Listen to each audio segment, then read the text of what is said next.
નમસ્કાર દર્શક મિત્રો, એસડી ન્યૂઝ ગુજરાતી ચેનલ પર આપનું સ્વાગત છે અને હું આપની સાથે વૈશાલી પોવારુ કરીશું નજર આજના સમાચારો પર।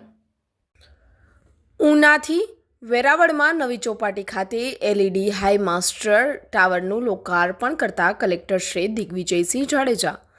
જિલ્લા કલેક્ટર શ્રી દિગ્વિજયસિંહ જાડેજાના પ્રેરક માર્ગદર્શનમાં વહીવટીતંત્ર દ્વારા વેરાવળ શહેરની ચોપાટી ખાતે પેવર બ્લોક્સ સહિતના વિકાસ કાર્યો હાથ ધરવામાં આવ્યા છે। જે ઉપક્રમમાં આજરોજ જિલ્લા આયોજનની ગ્રાન્ટમાંથી ₹22,28,000ના ખર્ચે 4 એલઈડી હાઈ મસ્ટ ટાવરનો લોકાર્પણ કાર્યક્રમ યોજાયો હતો।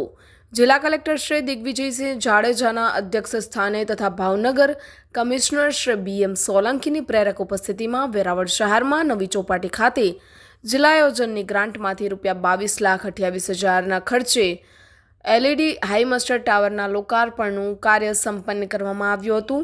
આ લોકાર્પણ કાર્યક્રમમાં વેરાવળ પાટણ નગરપાલિકા પ્રમુખ શ્રી પલ્લવીબેન જાની, ચીફ ઓફિસર શ્રી પરમાર સાહેબ, અગ્રણી શ્રી મહેન્દ્રભાઈ પીઠિયા, શ્રી કપિલભાઈ મહેતા તેમજ આગેવાનો ઉપસ્થિત રહ્યા હતા। રિપોર્ટર અબ્દુલ ઘાંચી, એસડી ન્યૂઝ ગુજરાતી, ઉના।